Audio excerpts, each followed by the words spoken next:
अध्यक्ष महोदय,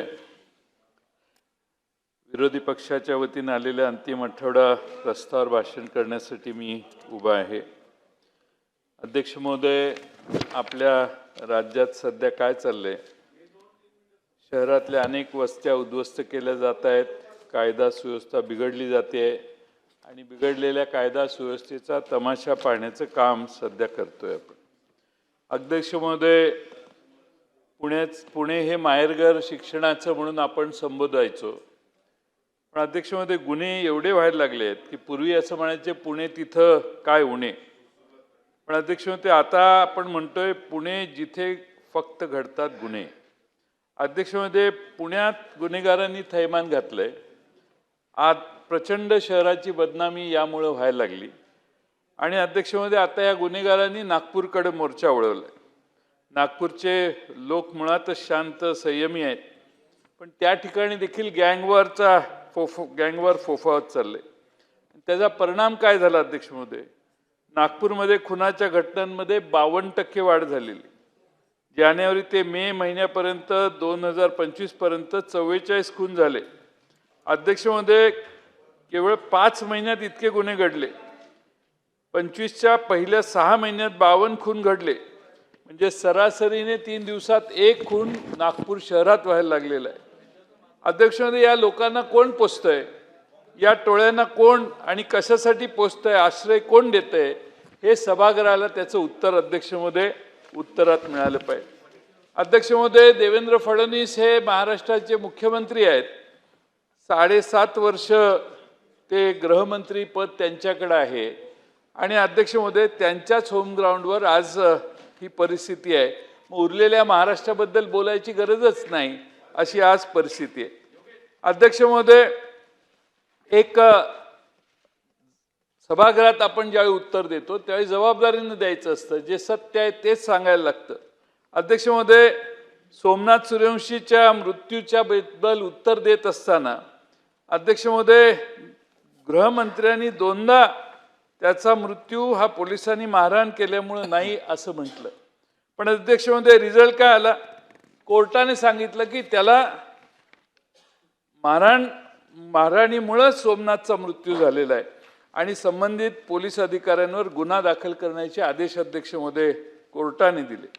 अध्यक्ष महोदय, एक तर गृहमंत्र्यांनी त्यांना ब्रीफिंग करणाऱ्यांना जबाबदार धरलं पाहिजे। खोटी माहिती गृहमंत्र्यांपर्यंत पुरवली आणि त्यांनी सभागृहात सांगितली, किंवा अध्यक्ष महोदय त्या अशा जबाबदार लोकांच्यावर गृहमंत्र्यांनी ॲक्शन घेतली पाहिजे, कारण सभागृहाचा हा अवमान होतो। चुकीची माहिती सभागृहात मुख्यमंत्र्यांच्या तोंडातून ज्यावेळी येते त्यावेळी, आणि त्यामुळे अध्यक्ष महोदय हा एक अतिशय गंभीर बाब आहे। मी आपल्याला गुन्हेगारीची अनेक उदाहरणं देईन। हवालदारानेच अंमली पदार्थ निर्मितीचा कारखाना टाकलेला आहे। गुप्तचर संचालनालय महसूलचं जे आहे 2025 मध्ये मीरा भाईंदरला 38 वर्षीय हवालदार प्रमोद केंद्रे याला अटक करण्यात आली। दुसरा, अंमली पदार्थ ठेवल्याबद्दल 4 पोलिसांविरोधी FIR दाखल करण्यात आली वाकोल्याला डिसेंबर 24ला। दाम्पत्य 50,000 एका नवरा बायकोच्याकडून 3 पोलिसांनी दमदाटी करून धमकावून 50,000 रुपये उकळले। हे अध्यक्ष महोदय ठाण्यामध्ये 2 मे 25ला उघडकीला आलं। नवी मुंबई पोलीस दलातील एका अधिकाऱ्याने नुकतेच एका आंतरराष्ट्रीय अंमली पदार्थाचे रॅकेट उद्ध्वस्त करीत 2 पोलीस शिपायांनी कस्टम अधीक्षकांना अटक केली। याचा अर्थ काय? तर कुंपणच आता शेत खायला लागले आणि पोलीसच या सगळ्या व्हायलन्समध्ये आणि क्राईममध्ये इन्व्हॉल्व होत आहेत। याचा अर्थ अध्यक्ष महोदय पोलीस खात्यावर जरब कमी झालेली आहे असाच अर्थ निघतो। लोक फार बोलत नाहीत, पण योगेशजी आपण तरुण आणि होतकरू आहात, मुख्यमंत्री भाषण ऐकायला नेहमीप्रमाणे नाही आहेत, पण आमची भूमिका आहे की हे एकदा तुम्ही दोघांनी गृहमंत्री राज्यमंत्री दोघांनी बसून याचा विचार करा। कुठेतरी महाराष्ट्रात पोलीसच क्राईममध्ये इन्व्हॉल्व होत आहेत, हे अतिशय गंभीर बाब होते। अध्यक्ष महोदय, महिलांच्यासाठी प्रचंड खर्च सरकार करतंय, हुंडा घेतला जात नाही असं आपण समजतोय, पण श्रीमंत आणि सुशिक्षित घरात देखील आता हुंड्याची आकडेवारी पुढे यायला लागलेली आहे। दररोज महाराष्ट्रामध्ये 32 महिलांचा छळ केला जातो. जवळपास 40,000 गुन्हे दाखल 3.5 वर्षात झालेले आहेत. तक्रारी नोंदवल्या नाहीत असे अनेक गुन्हे आहेत. आणि हुंड्यासाठी किती महिलांचा छळ होतो आकडेवारी आहे 23, 24, 25 मिळून 27,683. आणि यात आघाडीवर कोण आहे तर मुंबई आणि पुणे आघाडीवर आहे. अध्यक्ष महोदय, या ठिकाणी छत्रपती शाहू महाराज, शिवाजी महाराज, शाहू फुले आंबेडकरांचा हा महाराष्ट्र आहे का असा प्रश्न विचारावा. एवढं महाराष्ट्रात महिलांच्या बाबतीत ज्या स्त्री शिक्षणाची चळवळ महाराष्ट्रात उभी राहिली त्याच महिलांच्यावर अन्याय आणि अत्याचार महाराष्ट्रात जास्त वाढलाय. हे सरकारच्या दृष्टीने देखील शरमनाक बाब आहे असं मला वाटतं. अध्यक्ष महोदय, महिला बेपत्ता होण्याचंही प्रमाण प्रचंड आहे. जानेवारी 24 ते मे 25 अखेरपर्यंत 5,897 जण बेपत्ता झाले. यात अध्यक्ष महोदय महिला पुरुष बेपत्ता झाले, 776 मुलं बेपत्ता झाले. Maharashtra police service for citizen portal याच्यावर 24 ते 25 यामध्ये 18 वर्षाखालील बेपत्ता मुलींची संख्या 4,096 आहे आणि 18 वर्षावरील मुलींची संख्या 33,599 आहे. म्हणजे अध्यक्ष महोदय, हे आपले आकडे जर बघितले तर अतिशय खाली कारभार वेगळा चालू आहे. आणि यासाठी अध्यक्ष महोदय गृह खात्याने थोडंसं राजकारणासाठी जास्त वेळ मुख्यमंत्र्यांचा जातोय आणि बाकीच्या पक्षातल्या लोकांना प्रवेश देण्यात त्यांचा एवढा वेळ जातोय की गृह खात्याचे प्रश्न सोडवताना आणि गृह खात्याच्या कडून कमांड पद्धतीने चांगल्या पद्धतीने काम करताना कुठंतरी आपण कमी पडतोय. आता हेट स्पीचचं प्रमाण तर एवढं वाढलेलं आहे. इंडिया हेट लॅबने एक अहवाल दिलेला आहे, परवाच मी वाचला. या सरकारमधल्या एका मंत्रिमंडळातील मंत्री डेंजरस स्पीच करतात याच्यात देशात त्यांचा पहिला नंबर आलेला आहे. म्हणजे पुरोगामी राज्याच्या मंत्रिमंडळाला हे भूषण नाव आहे का एवढाच आमचा प्रश्न आहे. नाव घेत नाही, आमचे ते मित्र आहेत त्यामुळे आम्ही त्यांचं नाव घेत नाही. राजकीय आकसापोटी गुन्हे. अध्यक्ष महोदय, आता नाशिकच्या एका मोठ्या नेत्याचा सत्तारूढ पक्षात प्रवेश झाला. 6 महिन्यापूर्वी या प्रवेश करणाऱ्या व्यक्तीवर तिकडूनच टीका झालेली. तो काहीतरी दाऊदचा साथीदार आहे, सलीम कुत्ता बरोबर पार्ट्या करतो असा आरोप केला गेला. आणि अध्यक्ष महोदय 6 महिन्यानंतर लगेच त्याला सत्तारूढ पक्षात प्रवेश दिला गेला. पण जो दाऊद हिंदुत्वाच्या विरोधात आहे त्याच्या सहकार्याबरोबर पार्टी करणाऱ्या व्यक्तीला पक्षात प्रवेश कसा मिळतो? क्रायटेरिया काहीतरी लावा यार, काहीतरी क्रायटेरिया लावा. अध्यक्ष महोदय, पर त्याच्या पुढे जाऊन सांगतो, त्याच्या मुलाला मोका लागलेला होता. मुलाला त्याच्यावर काहीतरी चार्जेस होते, त्याच्यातनं त्याला सोडवण्यासाठी परत तो एकदा प्रवेश करायचं ठरलं तर तक्रार करणाऱ्याने सांगितलं की हे सत्तारूढ पक्षात प्रवेश करतायत म्हणून मी माझी तक्रार मागे घेतो. म्हणजे सत्तारूढ पक्षाची दहशत आहे का सत्तारूढ पक्षात प्रवेश करण्यासाठी या गुन्ह्याचा वापर केला जातोय हे अध्यक्ष महोदय बघणं अध्यक्ष महोदय आवश्यक आहे. अध्यक्ष महोदय, माझ्या पक्षाचा सिंदखेडला एक पदाधिकारी आहे कामराज निकम म्हणून, त्याच्यावर राजकीय द्वेषापोटी गुन्हा दाखल झाला. ग्रामपंचायतीच्या मेन लाईनला न जोडणी केल्याचा जाब विचारला म्हणून शाब्दिक वाद झाला. मारामारी नाही, काही नाही, पण राजकीय द्वेष एवढा की अनधिकृतपणाने शस्त्र बाळगणे त्याच्यावर गुन्हे काय अनधिकृतपणाने शस्त्र, संध्याकाळी झालेली बाचाबाची, हे कसं काय? हे असं मेन लाईनला ग्रामपंचायतीत शक्यतो आपण जोडत नाही, कनेक्शन देत नाही, त्यामुळं प्रेशर सगळ्या गावचं कमी होतं म्हणून त्यांना विरोध केला. तर त्याच्यावर गुन्हे काय तर शस्त्र बाळगणे, अनधिकृतपणे दरोड्याचा प्रयत्न करणे, जीवे मारण्याची धमकी देणे असा गंभीर गुन्ह्यात त्याला अडकवलं. अध्यक्ष महोदय, 1-2 महिने बिचारा आत राहिला. अध्यक्ष महोदय, FIR ची कॉपी आहे ती वाचली, आता वेळ कमी आहे पण वाचल्यावर देखील आपल्या लक्षात येईल की हे गुन्हे सर्व खोटे आहेत आणि त्यामुळं खोटे गुन्हे दाखल करणाऱ्या पोलीस अधिकारी, तिथला PI, DYSP आणि SP या सगळ्यांना जबाबदार धरलं पाहिजे. माझा साधा प्रश्न आहे, जर आमच्या त्या कामराज निकमने सत्तारूढ पक्षामध्ये प्रवेश केला तर त्याच्यावर आरोप मागे घेतले जातील का? मी त्याला सकाळी सांगतो, जा बाबा तिकडं आणि तुझ्यावरचे गुन्हे कमी करून टाक. अध्यक्ष महोदय, कशासाठी हा द्वेष? तुम्हाला एवढं बहुमत मिळालेलं आहे, त्या बहुमताबद्दल तुम्हाला शंका आहे का? काय काय प्रॉब्लेम आहे? आम्ही म्हणतोय ना आमचा पराभव झाला, तुमचा विजय झाला. मग आमच्या कार्यकर्त्यांच्या मागं खुनशीनं लागणं आणि त्यांना पूर्ण उद्ध्वस्त करण्याचं काम तरी महाराष्ट्रात अध्यक्ष महोदय होऊ नये एवढी आमची अपेक्षा आहे. अध्यक्ष महोदय, कंत्राटदारांची बिलं, सार्वजनिक बांधकाम, नगरविकास, पाणी पुरवठा, कंत्राटदाराची बिलं थकल्याची अनेक प्रकरणं आहेत. कंत्राटदारांचा एक मोर्चाही आझाद मैदानात निघाला होता. पैसे किती थकीत आहेत आणि ते कसे देणार याची माहिती सरकारने द्यावी. 80,000 कोटी रुपये बांधकाम खात्याचे आहेत. त्या MSCBचे ते 1 लाख कोटी रुपये अध्यक्ष महोदय बिलं भरायची राहिलेली आहेत अध्यक्ष महोदय, आणि त्यामुळे MSCBला येणं 1 लाख कोटी रुपयाचं आहे. अध्यक्ष महोदय, मी मगाशी बघत होतो, गडकरी साहेबांनी सांगितलं की बिस्किटं खरेदी करायला गेलो तर त्याच्यावर QR कोड असतो. तो क्वालिटी काय आहे, त्याच्यात काय काय आहे, काय मिक्स आहे, कुणी मॅन्युफॅक्चरिंग केलंय ते आहे. आता रस्त्याला पण QR कोड द्या. गडकरी साहेब म्हणतात, मी नाही. रस्त्याला QR कोड द्या आणि त्यावर लिहा कोण कॉन्ट्रॅक्टर, किती पैसे खर्च झाले, कितीला टेंडर गेलं, कोण त्यावेळी मंत्री होते, कोण त्यावेळी इंजिनियर होते. हे QR कोड रस्त्याला द्या, म्हणजे क्वालिटी कंट्रोल होईल.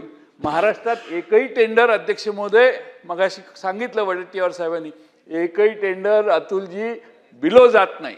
एस्टिमेट तुम्हीच करताय. तुमची यंत्रणा एस्टिमेट केल्यावर त्याच्यावर 30% आणि 35% लोडिंग जर होत असेल तर महाराष्ट्राला नागडं करण्याचा कार्यक्रम म्हणजे ओरबडून किती घ्यायचं, थोडंसं लिमिट, थोडा मर्यादा, एवढीच आमची तुम्हाला विनंती आहे. आता 17 महामंडळ अध्यक्ष महोदय निवडणुकीच्या आधी घोषित करायची घोषणा केली. अध्यक्ष महोदय, काय अवस्था यांची? परशुराम आर्थिक विकास महामंडळ प्रशासकीय कार्यालयाचे उद्घाटन राज्याच्या उपमुख्यमंत्र्यांनी केले असे मी बातमी बघितली. अध्यक्ष महोदय, मला असं निदर्शनाला आलं की या महामंडळाची कायदेशीर बाबींची पूर्तता देखील अजून अध्यक्ष महोदय केलेली नाही. अधिकृत स्थापनाच, जे रजिस्ट्रेशन वगैरे आहे तेही झालेलं नाही असं माहिती मिळाली. अध्यक्ष महोदय, स्थापना न करताच कार्यालयाचं उद्घाटन करणं ही देखील जनतेची दिशाभूल आहे. आता जुन्या महामंडळाची काय अवस्था? ते मातंग समाजासाठी ते लोकशाहीर अण्णाभाऊ साठे आर्थिक विकास महामंडळ आहे, त्याची अवस्था किती दयनीय झाली आहे. मातंग समाजाला सक्षम करण्याची जबाबदारी सरकारची आहे, पण या सरकारला त्यात यश येताना दिसत नाही. अध्यक्ष महोदय, आणखीन अतुल भातखळकर साहेब, हे तुम्ही ऐकाच. आता बनावट GR काढून कामं महाराष्ट्रात चालू आहेत. नगर जिल्ह्यात माझ्याकडे एक GR आहे. अहिल्यानगर जिल्ह्यात तब्बल 7 कोटीची कामे अशा प्रकारे सुरू करण्यात आली. GR झाला, वर्क ऑर्डर निघाली, काम सुरू करण्यात आलं. बिल सबमिट झाल्यावर लक्षात आलं असं कोणता GR काढलेला नाही सरकारने. अध्यक्ष महोदय, याआधी असं कधी महाराष्ट्रात झालेलं नाही, खरंच सांगतो, कधीच झालेलं नाही. खोट्या GR वर कामं पण अध्यक्ष महोदय खाली व्हायला लागली. अध्यक्ष महोदय, त्या विभागातला स्टाफ, त्या विभागातले कर्मचारी, ज्यांनी टेंडर काढायला दिलं, त्यांनी सगळी जी प्रोसेस केली त्या सगळ्यांना जबाबदार धरणार की नाही हे सभागृहाला अध्यक्ष महोदय सांगा. त्यांच्यावर कडक कारवाई करा. शासनाच्या अधिकृत वेबसाईटवर डिजिटल साईनद्वारे GR आला पाहिजे आणि असाच शासन निर्णय ग्राह्य धरला पाहिजे, ही किमान काहीतरी संकेत करावा. आता भ्रष्टाचाराबद्दल किती बोलायचं? आता शिक्षक भरती घोटाळा झाला, नागपूर जिल्ह्यात शिक्षक भरती घोटाळा झाला. 1,000 कोटी रुपये बोगस शिक्षकांनी फस्त केले. काही मागील तारीख दाखवून शिक्षक भरती केली गेली. त्यात दलाल सक्रिय आहेत. शिक्षण मंत्र्यांच्या मतदारसंघात देखील अध्यक्ष महोदय घोटाळा झाला हा, आणि अनेक तक्रारी तिथून आल्या. आतापर्यंत 3 जणांना अटक झालेली आहे. SIT मार्फत चौकशी याची व्हावी, ही आमची मागणी आहे आणि त्यासाठी सरकार काय करणार हे बघितलं पाहिजे. अध्यक्ष महोदय, सरकार फार वेलफेअरची कामं करतं. सामाजिक न्याय विकास विभाग, आदिवासी विभाग, महिला बाल विकास, शालेय शिक्षण विभाग, कामगार अन्न नागरी पुरवठा आणि सार्वजनिक बांधकाम, यामध्ये अध्यक्ष महोदय एक टोळी सुनियोजितपणाने काम करते. मी अभ्यास केला. आपण नेहमी म्हणतो हे काम अदानींना गेलं, हे काम अंबानींना गेलं. तसं एक त्रिमूर्ती आहे महाराष्ट्रात, त्या तिघांनाच काम जातं आणि त्या तिघांना काम जातं कोट्यावधी रुपये. अध्यक्ष महोदय, ह्या त्रिमूर्तीचं काम एवढं भयानक आहे की अध्यक्ष महोदय, आपण किती टेंडर काढतानाच सगळ्या प्रोसिजर ठरतात. काय कंडिशन घालायचं ते आधीच ठरतं. माझ्याकडे कंडिशन वाचेन, मी तुम्हाला दाखवतो. अध्यक्ष महोदय, टेंडरच्या कंडिशन आधी ठरतात. टेंडर निघतं, ठराविक लोकांनाच काम मिळेल अशी त्याची कंडिशन असतात. आणि अध्यक्ष महोदय, मग ते खालून वरपर्यंत सिस्टमॅटिकली पोच करण्याचं काम होणार असतं. त्यामुळे त्या फायली अजिबात अडत नाहीत अध्यक्ष महोदय. त्याचा अर्थ असा की अध्यक्ष महोदय, ही कामं मार्केटिंग फेडरेशनला द्यायची, NCCFला द्यायची, कन्झ्युमर फेडरेशनला द्यायची, नॅफकोला द्यायची, केंद्रीय भंडारला द्यायची. जर कोणीच तयार झालं नाही तर मग एखादी कंपनी बघायची किंवा महिला बचत गटाला समोर आणून उभा करायचा. आणि अध्यक्ष महोदय, ही लोकच ठरवतात तिघजण की कुठला. आता महाराष्ट्राची वाटणी करून घेतली आहे. तू पश्चिम महाराष्ट्र कोकण बघ, तू विदर्भ बघ, मराठवाडा बघ, तू खानदेश बघ. आपण इकडं लोक हटत बसतो नितेशजी, पण ॲक्च्युली सगळी मलई नितेशजी तिकडं चाललेली आहे. आणि म्हणून अध्यक्ष महोदय, मी एक उदाहरण देतो. बांधकाम कामगार मंडळातील कामगारांना इसेन्शियल आणि सेफ्टी किट वाटपाचे जवळपास 1600 कोटीचं आता टेंडर निघालेलं आहे. मी त्याच्या अटी व शर्ती तुम्हाला वाचून दाखवल्या तर कळेल, म्हणजे तुमच्या लक्षात येईल काय चाललेलं आहे ते. कंडिशन फक्त वाचतो थोडक्यात. The bidder should have minimum average annual turnover of rupees 800 crores during the 3 financial years 21-22, 22-23, 23-24. म्हणजे 800 कोटीच्या आतला कोण गडी असेल तो गेला. Bidder must have net worth of minimum 350 कोटी in the financial year of 23-24.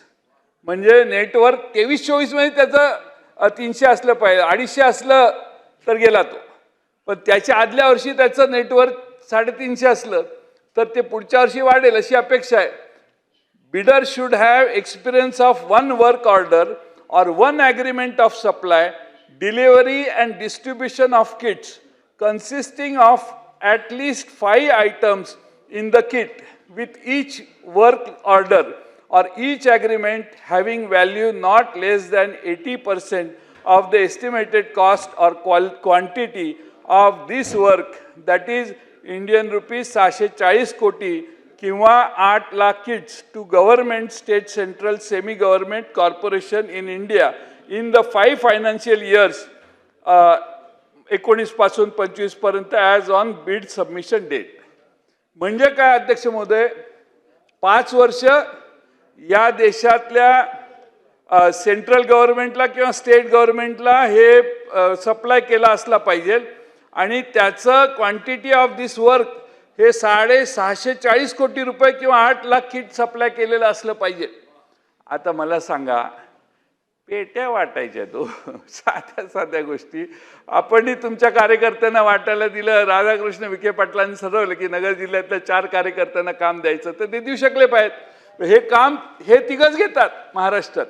आणि अध्यक्ष महोदय, कोट्यावधी रुपयाचा हा घोटाळा आहे. मी तपशिलात पुढच्या अधिवेशनाला तुम्हाला सांगेन. पण अध्यक्ष महोदय, परिस्थितीत भ्रष्टाचार कसा करावा याचा नवा आदर्श आहे. The bidder should have experience of at least 2 work order और 2 agreements of supply, delivery and distribution of kits consisting of at least 5 items in the kit.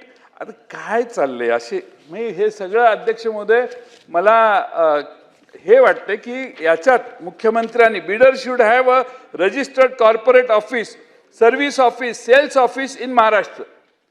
म्हणजे जर एखादा मध्य प्रदेशमधला एक्सपर्ट असेल तो येऊ शकणार नाही, महाराष्ट्रातलाच. आता मायभूमीला न्याय द्यायचा म्हणून आम्ही हे करतोय असं उत्तर चांगला डायलॉग येईलच तिकडनं.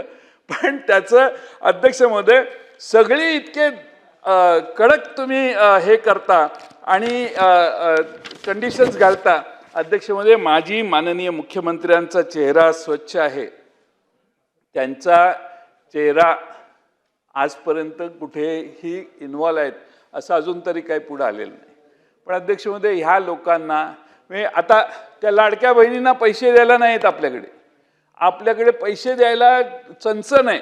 राज्य सरकारने जे वर सबमिट केले आयोगाकडे, प्लॅनिंग कमिशनला का कुठेतरी, त्यात आपली परिस्थिती किती गंभीर आहे स्टेटमेंट्स दिलेले आहेत.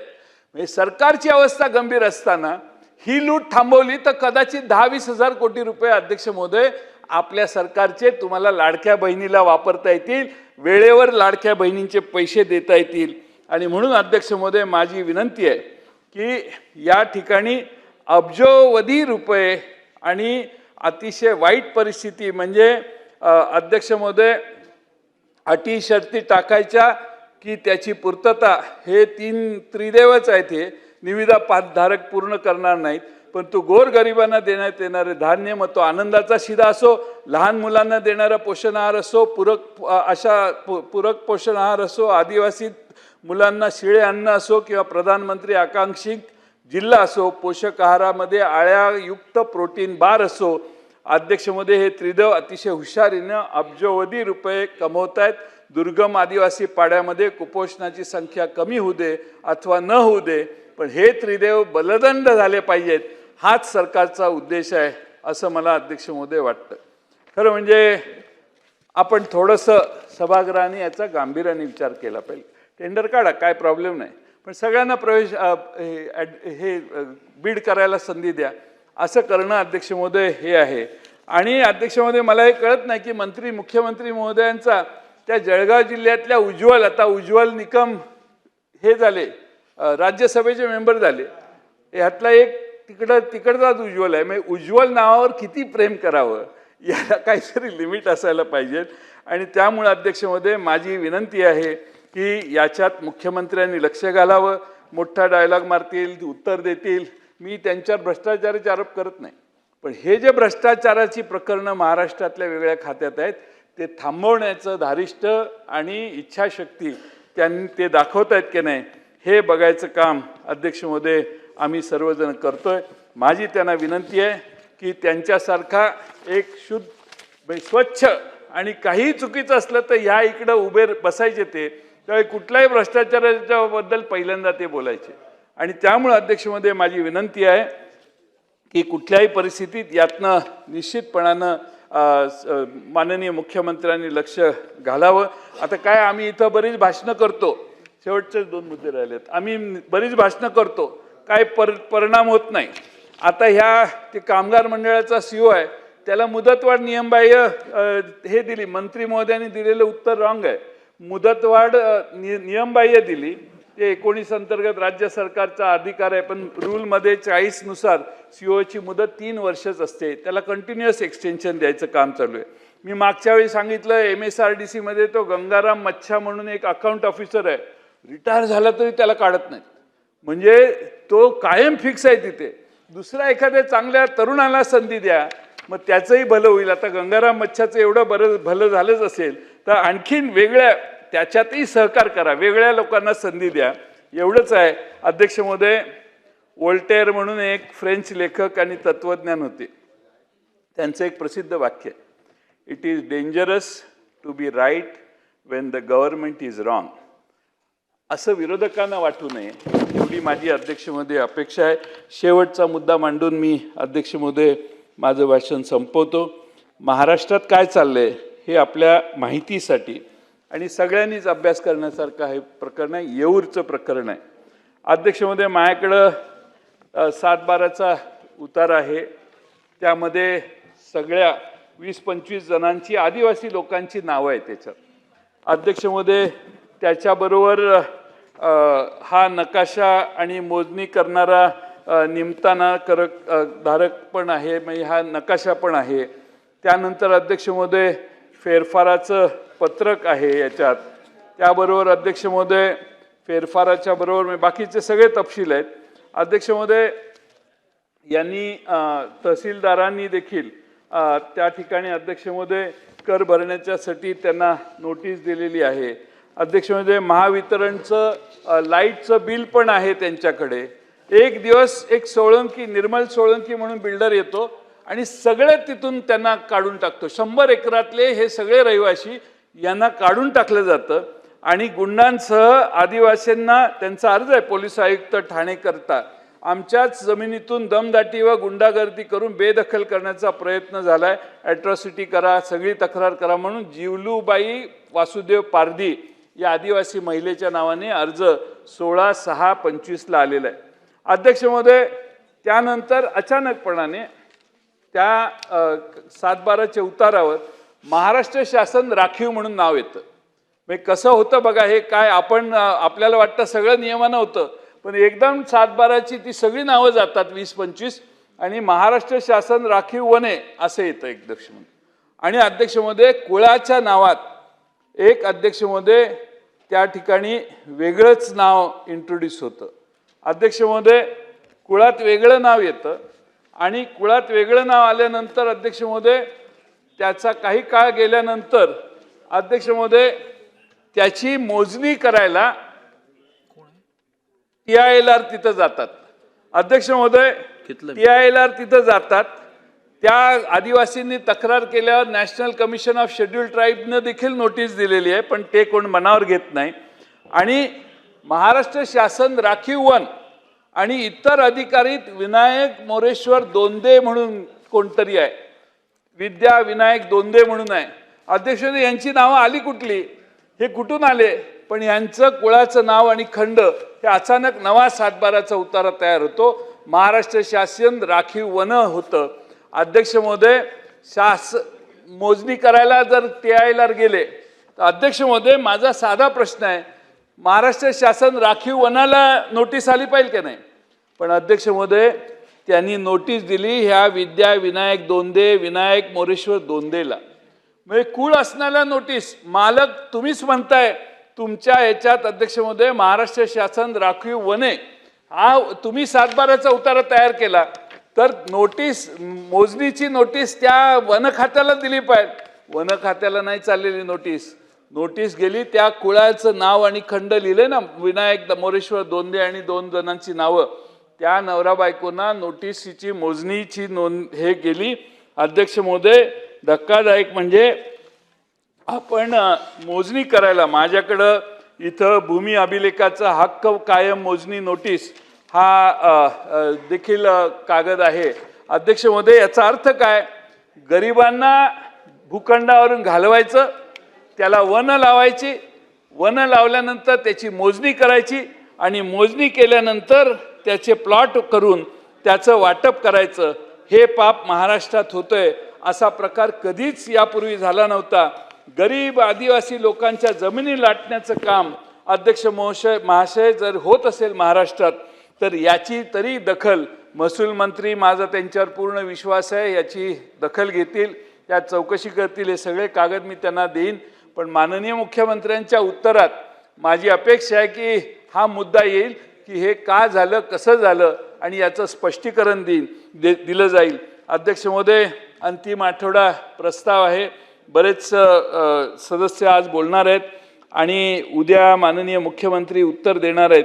आम्ही अनेक विषय मांडत असतो. आमची अपेक्षा आहे की आमच्या ह्या सगळ्या मुद्द्यांना बगल न देता भाषण उत्तराचं व्हावं. आणि माझी अपेक्षा आहे की प्रशासन ज्या पद्धतीनं महाराष्ट्रात चाललेलं आहे ते अतिशय ढिलं झालेलं आहे. सरकारची कुठल्याही परिस्थितीत अध्यक्ष महोदय म्हणजे गल्लीत गोंधळ आणि दिल्लीत मुजरा हा सगळा प्रकार महाराष्ट्रात चालू आहे. इथं सगळा गोंधळ आहे आणि दिल्लीत जाऊन ही तिघं माननीय 1, 2, 3 हे मुजरा करतात. अशी आज महाराष्ट्राची परिस्थिती आहे. हा जो गोंधळ आहे तो प्रशासनातला आहे, अधिकाऱ्यांचा आहे. मगाशी तो निघालं ते नाशिकला काय नाही का ते हनी ट्रॅपचं प्रकरण मगाशी निघालं. अध्यक्ष महोदय अधिकाऱ्यांनी काय करायचं that is his private business, त्याच्यात इंटरफेअर करायची गरज नाही. पण सरकारी कागदपत्रांचे बदल करणं, सरकारी कागदपत्र त्या माणसांना मिळणे, माहिती मिळणे आणि त्यातून अध्यक्ष महोदय कुणीतरी हॉटेलवाला त्यांना ब्लॅकमेल करणं, ही सगळा प्रकार अध्यक्ष महोदय गंभीर आहे. सरकारचं लक्ष याच्यापेक्षा राजकारणावर जास्त आहे. अनेकांचे प्रवेश चालू आहेत, सगळे इतके प्रवेश चालू आहेत की वेळच मिळत नाही तिघांना सभागृहात बसायला. ते कायम ह्याला घ्या ह्याला घ्या ह्याला घ्या ह्याला घ्या, हे जे घेऊन गेलेले आहेत तेच एक दिवस या तिघांना ढकलतील का काय, अशी आम्हाला मनातनं शंका आहे. ढकलू नये. पण आता भारतीय जनता पक्षाचे इथं बसणारे भातखळकर शेवटच्या लाईनीत जाऊन बसलेत. अध्यक्ष महोदय हा निष्ठेचा तुम्ही अध्यक्ष महोदय काय आता त्यांना काय कामच उरलं नाही, ते तिकडे जाऊन बसले. अध्यक्ष महोदय, तुम्ही इतके उत्तम भाषण करताय, इतकी तुम्ही तुमच्या मतदारसंघाची कामं अतिशय प्रभावीपणाने इथं मांडता, पण तुम्हाला तालिकेवर त्याच्या पलीकडे नाही जाता येणार. कारण आम्ही लोक तिकडे येतो ना, तेच पहिल्या लाईनीत बसतो. आम्ही लोक तिकडे आलो की आम्हाला स्वागतच आहे आमचं. आणि म्हणून माझी विनंती आहे की निष्ठावंत सत्यजित आत्ताच गेलाय तिकडं, काय गडबड करताय? अजून टेस्ट केलेलं नाही भाजप तुम्ही. पण अध्यक्षमध्ये माझी विनंती आहे, विनोदाचा भाग सोडून द्या, पण निष्ठावंत भारतीय जनता पक्ष, हे एक निष्ठावंत आले. आता यांचं जॅकेट वगैरे आता सुधारलेलं आहे अलीकडच्या काळात, पण माझे तुम्ही आवडते आमदार आहात आणि त्यामुळं माझं तुमच्यावर एवढं प्रेम आहे, माझं तुमच्यावर एवढं प्रेम आहे की मी तुमचा सहानुभूतीदार आहे. पण प्रश्न काय आहे की हे सगळे निष्ठावंत लोक मागं मागं बसायला लागले आणि त्यामुळे अध्यक्ष महोदय, तुमच्यावर देखील त्या पक्षाने अन्याय करू नये. पक्षात ज्यांच्यावर अन्याय असेल, पाहिलं तर आमच्याशी कन्सल्ट करावं, आम्ही सांगू कोण कोण आमच्या विरोधात उभा राहतं आणि दंगा करतं, त्यांची यादी करून देऊ, त्यांना पुढच्या वेळी मंत्रिमंडळात द्या, एवढीच आम्ही विनंती करू. पण अध्यक्ष महोदय, माझी विनंती आहे की विनोदाचा भाग सोडून द्या, पण भ्रष्टाचार आणि पोलिसांच्या चुकीच्या पद्धतीच्या कामकाजामुळं महाराष्ट्राचा नंबर खाली खाली गेलेला आहे. ते आता वाचून परत वेळ घेत नाही, पण महाराष्ट्राची अधोगती झालेली आहे. मी आकडेवारी सांगितली असती, पण वेळ फार झालेला आहे. आणि म्हणून माझी विनंती आहे की माननीय मुख्यमंत्री महोदयांनी या सगळ्या गोष्टी गांभीर्याने घ्याव्यात. ठीक आहे, आम्हाला पॉलिटिकल उत्तर देतील ते, ठीक आहे, आम्ही ऐकून घेऊ, पण अंतर्मुख होऊन किमान त्यांनी ह्या सगळ्या सुधारणा कराव्यात. आणि कॉन्ट्रॅक्टरचं जे पेव महाराष्ट्रात आहे, पाहिजे त्याला कशाही पद्धतीनं ॲडजस्ट करण्याची जी कामं चालू आहेत, त्याबद्दल अध्यक्ष महोदय, माझी माननीय मुख्यमंत्र्यांना विनंती आहे की ते हे गांभीर्याने घेतील. आणि योगेश कदम हे फार शांतपणाने सभागृहात बसतात. माझी त्यांना विनंती आहे, मी जे बोललो ते साहेबांना, मुख्यमंत्री महोदयांना किमान सांगा, म्हणजे पहिल्या भाषणापासून माझ्या भाषणापर्यंत नंतरही बोलणार आहेत अनेक. धन्यवाद. एबीपी माझा, उघडा डोळे बघा नीट.